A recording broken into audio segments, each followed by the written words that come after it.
Bonjour à tous et bienvenue pour une nouvelle émission de Paroles de Sport spéciale site d'Antibes. Je vous parle depuis le sommet du Fort Carré avec une vue imprenable sur le Creps. Pour le reste, c'est parti, suivez le guide.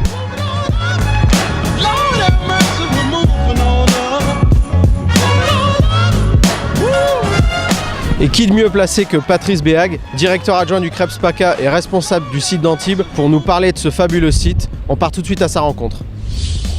La particularité du site d'Antibes du Creps PACA est que c'est un site les pieds dans l'eau avec un certain nombre de bateaux qui nous appartiennent. Des bateaux pour le haut niveau, des bateaux pour la formation. Bref, en quelques mots, un établissement tourné à la fois vers le sport de haut niveau, même de très haut niveau, puisque nous avons des médaillés européens et mondiaux chaque année, olympiques tous les 4 ans. C'est la particularité de ce site et de la ville d'Antibes également, puisqu'un fort partenariat nous lie. Du côté des formations nautiques, aquatiques et subaquatiques, avec autant que faire se peut, à chaque fois des spécialistes, voire d'anciens conseillers techniques dans des disciplines aquatiques. Le site d'Antibes déploie entre 90 000 et 100 000 heures stagiaires année. Environ un tiers de ce volume de formation est tourné vers les activités subaquatiques avec la réforme des diplômes, aujourd'hui du brevet professionnel, du diplôme d'État et je l'espère d'ici la fin de l'année 2014, un diplôme d'État supérieur pour être le seul établissement ayant et le matériel et les formateurs et l'ensemble des formations dispensées au sein de celui-ci. Je me permets de revenir sur un brin d'histoire lié au site d'Antibes qui a vécu au préalable quand même la formation des maîtres d'armes, la formation militaire au sport de combat et à plusieurs épisodes douloureux pour certains personnels du site qui l'ont vécu de près ou de loin, une pseudo-fermeture annoncée et un soutien toujours indéfectible de la ville d'Antibes. Le partenariat avec la ville d'Antibes, c'est environ 300-350 000 euros par an de mise à disposition d'installations, la piscine, l'Azur Arena, dont les figures emblématiques sont Alain Bernard, Coralie Balmy notamment. C'est aussi un fort partenariat quotidien puisque la ville souhaiterait que nous puissions accompagner également le pôle France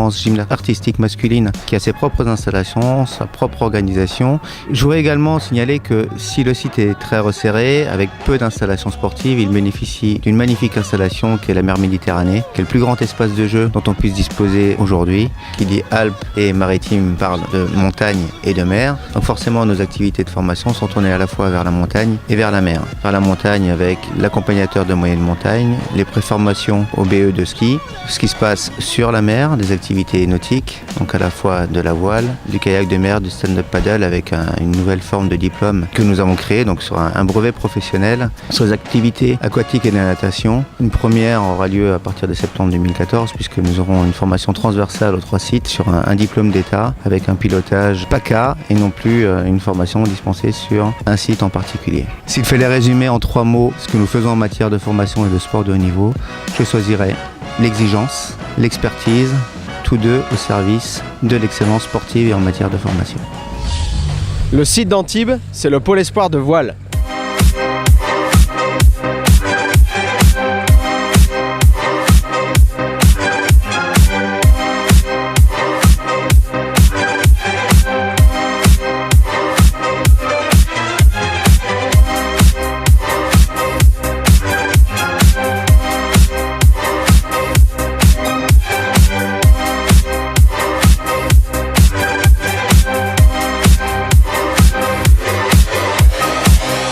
La salle de muscu, c'est toujours un carrefour pour tous les pôles d'Antibes. Alors aujourd'hui, on est venu voir le pôle de golf en entraînement et en préparation physique.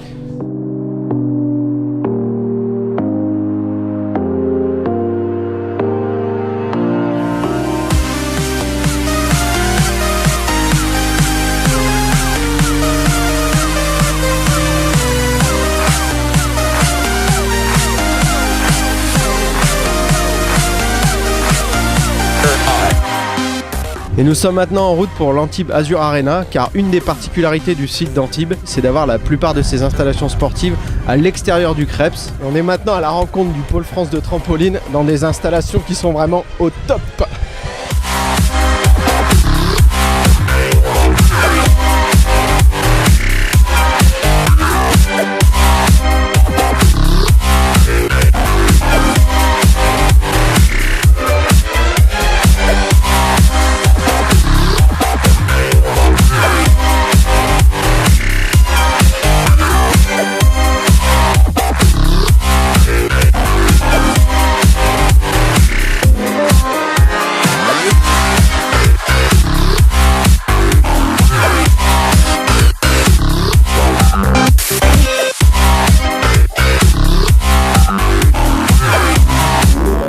Antibes, c'est aussi son pôle espoir et son centre de formation de basket.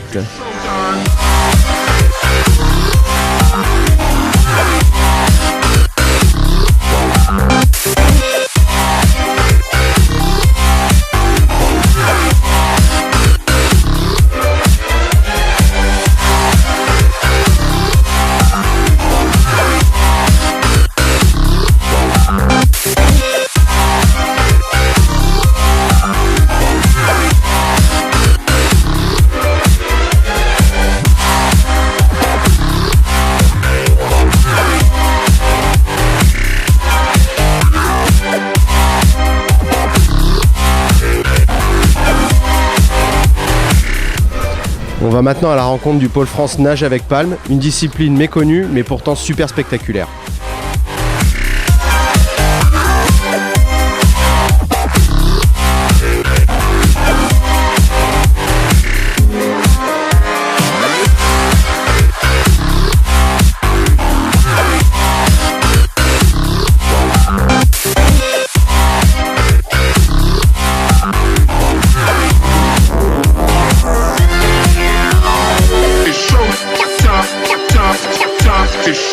Et bien entendu, la discipline emblématique du Krebs et de la ville d'Antibes, les pôles Espoir et France de natation. On vous laisse découvrir ce super environnement.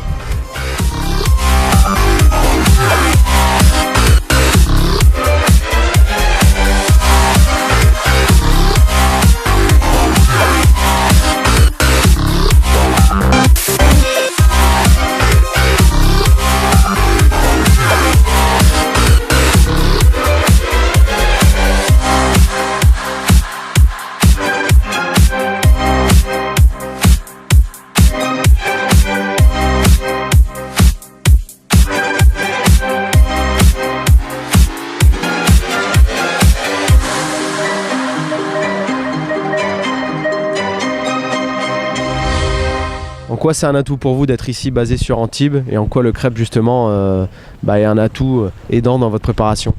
Le meilleur atout, on y est, hein. On a nos locaux, la salle de musculation, l'hébergement pour les internes, tout un service administratif qui gère tout ce qui peut être le médical ou le suivi scolaire pour nos sportifs. Tout ça à côté de la mer et c'est notre endroit pour nous entraîner. C'est un gain de temps énorme, on a tout sur place et on a toujours des conditions assez sympas pour naviguer. La Côte d'Azur, ça fait rêver beaucoup de gens quand même. On a des conditions météo qui sont idéales pour s'entraîner pendant tout l'hiver, donc on gagne du temps sur les autres sportifs qui s'entraînent en région parisienne ou ailleurs. Alors déjà, on est dans une nouvelle salle magnifique depuis le 5 août 2013, depuis l'année dernière.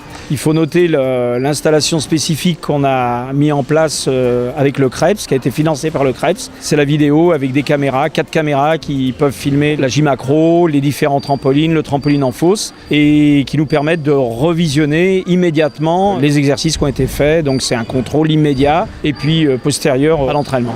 On a pu en acheter davantage grâce au financement du Krebs. On a 4 dispositifs, alors que dans l'ancien gymnase qui était plus petit, de toute façon on ne pouvait pas en avoir plus. Donc c'est très très intéressant pour le travail. C'est le Krebs qui gère la répartition des créneaux piscine. Voilà, on fait les demandes en début d'année au Krebs. On a une belle structure pour travailler. On a un Krebs aussi qui nous réconforte là-dessus. On a tout un suivi médical qui est fait pour que les sportifs soient bien placés. Nos sportifs dorment là-bas, mangent là-bas. Ils sont complètement en hébergement là-bas et grâce aux compétences du Krebs, on peut faire en sorte de bien allier la natation et le sport, qui est un double projet aussi. Le Krebs, c'est vraiment un élément formidable parce que ça nous permet de loger les gamins dans de super conditions. Ils sont à 500 mètres à pied de la salle, à 100 mètres à pied du lycée. Les jeunes dorment ici au Krebs et profitent des installations. Donc là, comme vous pouvez le voir, les installations sportives qui se composent d'une part par la salle de musculation ici et par le stade qui est à l'extérieur. Toutes nos activités de musculation et certaines pratiques de vélo sont faites sur site à la salle de musculation du Krebs. On a avec nous Christophe Keller qui nous aide sur la planification un petit peu des contenus. On a, vous l'avez vu sur la séance, mon assistant qui est préparateur physique spécifique, donc qui m'aide aussi et c'est lui qui est en charge de toute cette préparation physique pour les cadets et pour les espoirs. Toute l'équipe, on essaie d'être en interrelation quasiment constante avec les entraîneurs.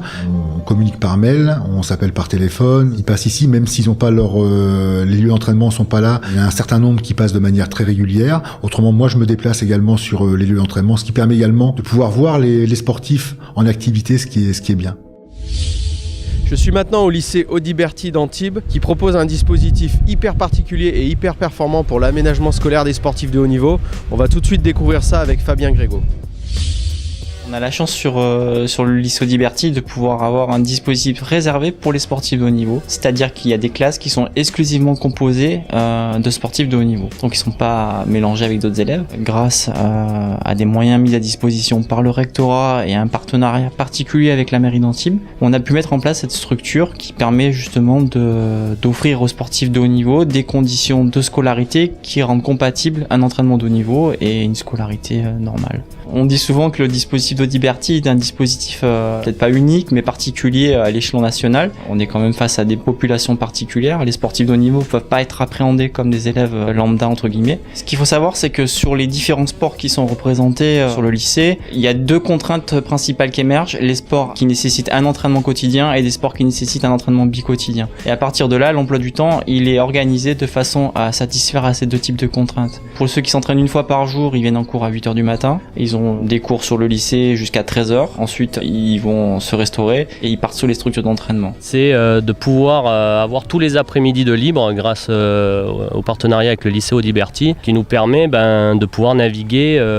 quand on a envie tous les après-midi, sachant qu'on fait un sport en extérieur et qu'on ne peut pas choisir les conditions dans lesquelles on va naviguer. Il y a quelquefois des séances d'entraînement qui viennent à sauter parce qu'il y a trop de vent ou pas du tout de vent. Donc c'est quand même un plus d'avoir toute une semaine pour pouvoir s'entraîner et c'est quand même magique. Pour les sportifs qui eux s'entraînent 2 fois par jour, donc sur une logique bi-quotidienne, ils arrivent en cours à partir de 10h, ce qui permet de dégager la plage de 8h, 10h pour l'entraînement. Donc à 10h ils arrivent en cours, ils récupèrent le train en marche, ils restent en cours jusqu'aux alentours de 15h, 15h30 et ensuite ils sont libérés pour leur seconde plage d'entraînement. Ils sont dans un lycée public avec des vrais horaires scolaires, avec de vrais professeurs, c'est pas le CNED. Donc c'est souvent ce qui fait la différence pour nous par rapport à de son formation, c'est qu'on leur offre un volume d'horaires scolaires conséquent avec de vrais professeurs, donc une vraie scolarité tout en leur permettant de s'entraîner 2 fois par jour. La très grande majorité de sportifs que l'on suit, c'est dans le cadre scolaire avec des collégiens et des lycéens, mais un certain nombre sont sortis, sont en post-bac ou sont dans la vie active. Donc c'est à nous également de les accompagner au mieux. Et pour ceux qui sont en post-bac, on essaye vraiment de trouver un dispositif sur mesure. On fait vraiment du détail pour qu'ils puissent être le mieux possible prêts à performer. Je suis intégrée sur le pôle France d'Antibes par ma fédération française handisport. Donc là, cette année, je vais essayer de passer mon DE. Donc voilà, avec Laurent et Christophe et tous les petits personnes qui nous entourent, on essaye de former une belle équipe au niveau surtout médical, professionnel et puis aussi pas oublier le côté sportif. Donc en fait, c'est un encadrement qui est important pour moi puisque je suis juste rattachée au pôle. Donc du coup, il faut faire la liaison entre la fédération et eux ont un peu ce système-là de faire passer les messages. Et puis au niveau médical, justement, ils sont faits pour tout remettre dans l'ordre, ce qui va pas et ce qui va.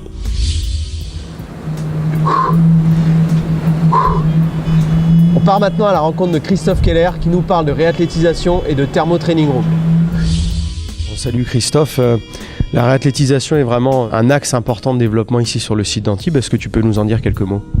Oui, effectivement, on a développé depuis plus de 2 ans maintenant la réathlétisation. Donc l'objectif est de pallier un petit peu un manque qu'on avait identifié sur les sportifs blessés à l'issue de la phase de kiné. Donc ce qu'on a mis en place, c'est de prendre tous les sportifs blessés et donc à l'issue de la phase, on va dire, de soins, que ce soit post-opératoire, post-traumatique avec les kinés, donc de les prendre en charge ici, que ce soit sur 1, 2, 3 séances, 3 semaines, un mois, quelle que soit la pathologie. Et effectivement, de les aider à retrouver un niveau déjà d'entraînement qui soit digne d'un sportif et après de les amener vers un niveau de reprise d'activité compétitive. C'est individualisé, bien entendu. Il y a une ligne de conduite et en fonction de ce que je vais voir, on va dire le jour même, de l'évolution du sportif, au regard de la discipline, j'essaie de mettre en place les exercices qui me semblent les plus adaptés. C'est pas la réathlétisation d'un côté, les kinés, les médecins, c'est vraiment un travail en commun. On fait signer un contrat à l'ensemble des sportifs ici pour qu'ils s'engagent d'une manière déjà morale bien entendu mais aussi contractuelle sur leur athlétisation.